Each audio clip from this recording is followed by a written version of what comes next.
Shalom Elohim, Bapak Ibu Saudara-saudari yang ada di dalam nama Tuhan kita Yesus Kristus. Sebelumnya saya mau menyapa kepada ketiga pribadi yang esa yang sudah bersama-sama kita di dunia ini. Shalom Elohim, salam hormat kepada Roh Bapak Yahweh, Pak Iman Mahagu. Shalom Elohim, salam hormat kepada Roh Tuhan Yesus Kristus, Pangeran Ilahi Pak Aditya Nugrahanto. Shalom Elohim, salam hormat kepada mempelainya yang tercantik, Roh Kudus, Roh Kebenaran, Bunda Fe Hamdani. Shalom Elohim kepada anak-anak Tuhan, saksi-saksi Tuhan, bintang-bintang Tuhan, mempelai-mempelai Tuhan dimanapun berada. Salam kasih, salam damai sejahtera buat kita semua. Ya Bapak Ibu, kembali saya mau bersaksi ya, puji Tuhan, tanggal 1 Mei kemarin ya, saya mendapat penglihatan mimpi juga, dimana waktu itu saya seperti mau pergi mencari bis ya, dan saya berada di suatu stasiun bis ya. Di situ keadaan luar sudah gelap ya, dan saya berdiri berada di satu stasiun bis itu.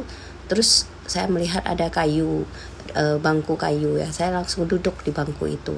Tetapi setelah itu saya bangun berdiri karena saya merasakan saya sepertinya menduduki seperti ada kain yang ditaruh di situ ya, di bangku kayu itu.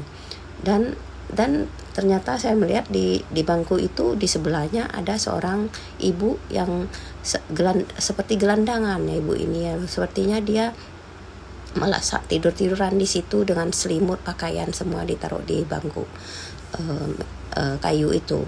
Dan saya melihat di depan saya juga di stasiun bis itu, halte bis itu, ada beberapa orang yang menunggu bis juga. Dan dua di antaranya saya melihat dua orang pemuda yang seperti berwajah orang dari Jepang begitu ya. Nah, setelah itu saya melihat ibu yang gelandangan tadi yang itu, dia pergi. Setelah itu pergi menyeberangi jalan membawa selimut dan pakaiannya, dia pergi dari situ. Dan setelah itu saya melihat juga salah satu dari kedua pria yang menunggu bis tadi, dia berada di jalan raya gitu, seperti ditarik oleh suatu pohon ya, sebuah pohon itu banyak ranting-ranting dahan, banyak ranting-rantingnya, tapi pohon itu tidak ada daunnya, dan pohon itu bisa bergerak, sepertinya pemuda tadi ditarik oleh pohon itu. Dan setelah itu saya dibawa lagi ke tempat yang lain. Saya melihat air laut yang biru gelap, biru tua gitu ya. Air laut itu biru tua, dan di atas air itu ada seperti kilauan cahaya gitu.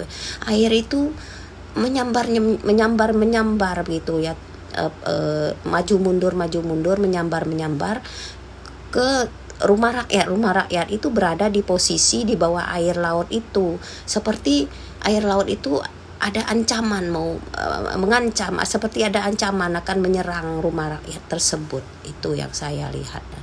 Nah, sampai di situ mimpi saya, dan seperti biasa kita menanyakan kepada Tuhan dalam grup doa kita, dan Tuhan menjelaskan kita apa arti dari mimpi itu. Tuhan mengatakan bahwa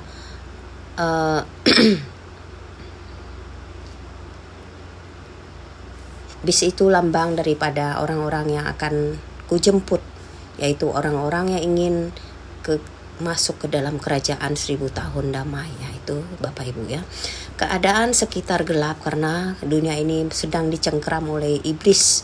Hamba-hambaku harus dipaksakan untuk berperang 24 jam untuk mengalahkan iblis yang merupakan pemilik dari dunia ini. Nah, dan Tuhan terus berpesan juga Bapak Ibu, orang-orang sedang antri di situ, dan gelandangan itu juga tadinya sedang tidur di situ di bangku itu, dan yang mengalaskan dengan selimut dan dengan pakaiannya. Gelandangan itu tidak sabar menunggu, padahal dia adalah salah satu dari yang bisa masuk, tetapi ia tidak mau menunggu, tidak sabar menunggu waktuku. Ia tidak bertekun, sedangkan orang-orang harus bertekun supaya diizinkan masuk kerajaan 1000 tahun damai. Mereka harus menangis pagi, siang, sore, malam agar diizinkan masuk, karena tidak mudah untuk masuk ke sana. Harus banyak berkorban, banyak menderita dan menyangkal diri, melakukan pertempuran yang sengit melawan musuh-musuhku siang dan malam. Orang yang sudah menang, yang akan masuk ke dalam kerajaan 1000 tahun damai, itu menang dari pertempuran di kerajaan musuhku sendiri, yaitu di bumi ini. Itu pesan Tuhan Bapak Ibu. Dan Tuhan terus berpesan juga, lihatlah bahwa dunia ini orang dicengkram tentang pemuda itu ya, yang dibawa oleh pohon yang bisa bergerak itu. Orang yang dicengkram iblis adalah orang yang tidak berjaga-jaga dan ditarik dalam jebakan iblis oleh berbagai macam okultisme, baik itu sihir, berhala, pohon. Itu adalah gambaran dari kuasa kegelapan yang menarik pemuda itu dari jalan Tuhan. Ya. Dan untuk air laut yang seperti yang saya lihat itu, anakku, megatrust itu pasti akan terjadi, dan itu melingkupi daerah Jepang di Selat Sunda, dan engkau melihat air laut itu berwarna biru tua. Itu menunjukkan betapa dalamnya penderitaan dan betapa besarnya kesesakan itu yang diakibatkan oleh bencana. Banyak orang yang akan menjadi korban karenanya, baik itu infrastruktur, bangunan-bangunan, dan orang-orang juga akan menjadi korban karena penggenapan kitab Wahyu akan terjadi. Ya, itu saja Bapak Ibu kesaksian dan penjelasan dari Tuhan. Biarlah kiranya kita tetap bersiap-siap, berjaga-jaga, mempertahankan iman kita dengan tetap kuat, tetap teguh di hadapan Tuhan. Berperang setiap hari ya, kita mengejar ketaatan kita untuk kiranya boleh berkenan di hadapan Tuhan, mempersiapkan diri kita ketika kita masih hidup, diberi kesempatan hidup di dunia ini, untuk setiap harinya kita terkoneksi dengan kuasa Tuhan, membaca firman, berdoa, memuji besarkan nama Tuhan, berpuasa dan melakukan hal-hal yang baik, berbuahkan roh, berbuah roh yang manis untuk kita persembahkan kepada Tuhan, agar kita layak masuk dalam kerajaan 1000 tahun damai. Karena iblis juga tidak tinggal diam ya Bapak Ibu. Dan untuk bencana-bencana yang sudah dinubuatkan yang pasti akan terjadi, marilah kita sama-sama mendoakan kota-kota kita masing-masing maupun dunia ini ya, agar kiranya belas kasihan Tuhan bisa ada buat kita ya, dan kita boleh kiranya diselamatkan.